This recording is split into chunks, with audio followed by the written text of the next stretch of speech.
Hi dear Islamic വ്ലോഗിന്റെ പുതിയൊരു വീഡിയോയിലേക്ക് എല്ലാവർക്കും സ്വാഗതം. അപ്പൊ ഇന്ന് നമ്മളുള്ളതേ നമ്മളെ ശാലിയം ബേപ്പൂര് ഭാഗത്തുള്ള ഗോതീശ്വരം ബീച്ചിലാണ് കേട്ടോ. നമ്മൾ ആദ്യം പോയിട്ടുണ്ടായിരുന്നത് ശാലിയം ബീച്ചിൽ പോയി. അപ്പൊ അവിടെ ഓപ്പൺ അല്ല, ക്ലോസിംഗ് ആണ്. അതുപോലെ അത് കഴിഞ്ഞ് ബേപ്പൂര് ബീച്ചിൽ പോയി, അവിടെയും ക്ലോസിംഗ് ആണ് കേട്ടോ. ചെങ്കാറിൽ കയറാന്നൊക്കെ വിചാരിച്ച് പോയതാ, പക്ഷെ അതും ഇല്ല, ഒന്നുമില്ല. കാരണം കടൽക്ഷോഭ രൂക്ഷമായതിന്റെ ഭാഗമായിട്ട് എല്ലായിടത്തും ക്ലോസിംഗ് ആണ്. അപ്പൊ ഞങ്ങളിങ്ങനെ തിരിച്ച് നാട്ടിലോട്ട് പോകുന്ന വഴിക്കാണ് നമ്മള് ഗോതീശ്വരം ബീച്ച് എന്നുള്ളൊരു ബോർഡ് കണ്ടിട്ടോ. അപ്പൊ ആ ബോർഡ് കയറി ഇങ്ങനെ പോകുന്നതാണ്. അപ്പൊ എന്തായാലും നമുക്ക് ഇവിടുത്തെ വിഷ്വൽസ് ഒന്ന് കണ്ടുവെക്കാലോ. ബൈ. തിരക്കുകളിൽ നിന്നൊക്കെ മാറി കടലിന്റെ ഭംഗി ആസ്വദിച്ച് സമാധാനം സ്വസ്ഥമായിട്ട് സമയം ചെലവഴിക്കാൻ പറ്റിയ ഒരു അടിപൊളി സ്ഥലം കൂടെ ഉണ്ട് കേട്ടോ നമ്മൾ ഗോതീശ്വരം ബീച്ച്. അപ്പൊ നമ്മളിത് ആ വണ്ടിയൊക്കെ പാർക്ക് ചെയ്ത് നേരെ വണ്ടിയിൽ നിന്ന് ഇറങ്ങിയിട്ടുണ്ട് കേട്ടോ. അപ്പൊ നമ്മളിവിടെ ആദ്യമായിട്ടാണ് വരുന്നത്.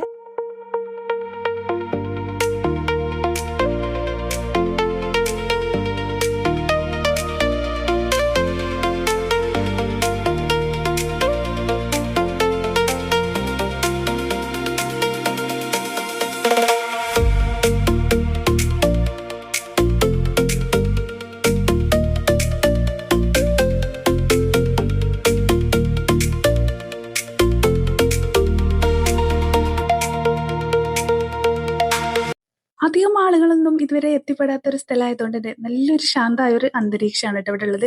നല്ലൊരു നടപ്പാതയും കൂടെ ഇവിടെ ഒരുക്കിയിട്ടുണ്ട്.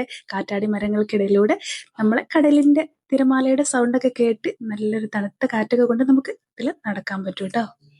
ബേപ്പൂര് ടൗണിൽ നിന്ന് ഏകദേശം ഒരു 3 കിലോമീറ്റർ ദൂരം കേട്ടോ ഗോതീശ്വരം ബീച്ചിലോട്ട്. കറക്റ്റ് ലൊക്കേഷൻ അറിയണമെന്നുണ്ടെങ്കിൽ ഗൂഗിൾ മാപ്പിൽ ഗോതീശ്വരം ബീച്ചിൽ നിന്ന് അടിച്ചു കൊടുത്താൽ മതിയേ.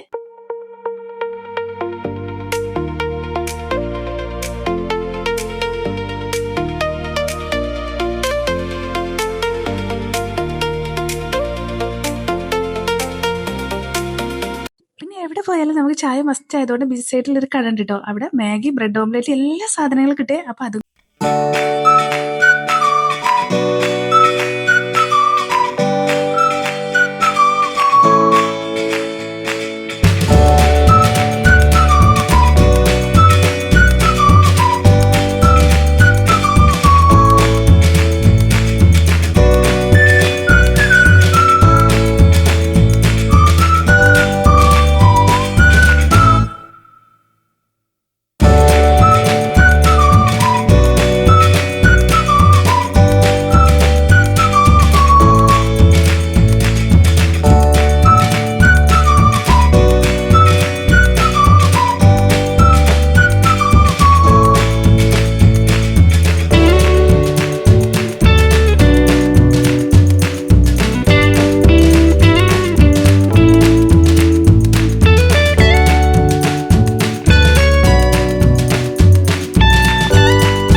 വേറെ പ്രത്യേകതയും കൂടെ ഉണ്ട് കേട്ടോ. അതായത് നമ്മളെ കാറ്റാടി മരങ്ങളും എല്ലാം ഉള്ളതുകൊണ്ട് അധികം തിരക്കും കാര്യങ്ങളൊക്കെ ഇല്ലാത്തതുകൊണ്ട് തന്നെ നമുക്ക് ബ്രൈഡ് ടു ബി അതുപോലെ ഫോട്ടോഷൂട്ട് കാര്യങ്ങളൊക്കെ ചെയ്യാൻ പറ്റിയ ഒരു അടിപൊളി സ്പോട്ടും കൂടെ ഉണ്ട് കേട്ടത്.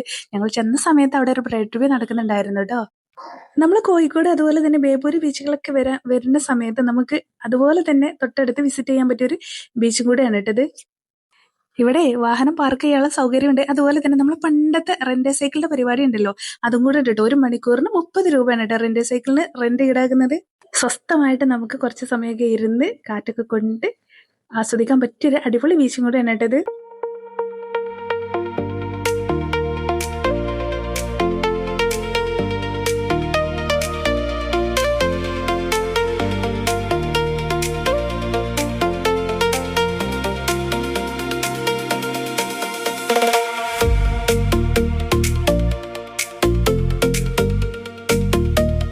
അപ്പൊ ഇന്നത്തെ നമ്മുടെ വീഡിയോ ഇത്രയേ ഉള്ളൂ കേട്ടോ. വീഡിയോ ഇഷ്ടമായ ലൈക്ക് ചെയ്യുക, ഷെയർ ചെയ്യുക, അതുപോലെ നമ്മുടെ ചാനൽ സബ്സ്ക്രൈബ് ചെയ്യാതെ കാണുന്നവർ എന്തൊക്കെയാ സബ്സ്ക്രൈബ് ചെയ്ത് സപ്പോർട്ട് ചെയ്യാട്ടോ. അപ്പൊ വീണ്ടും മറ്റൊരു വീഡിയോയിൽ കാണാം. അതുവരെ ബൈ ബൈ.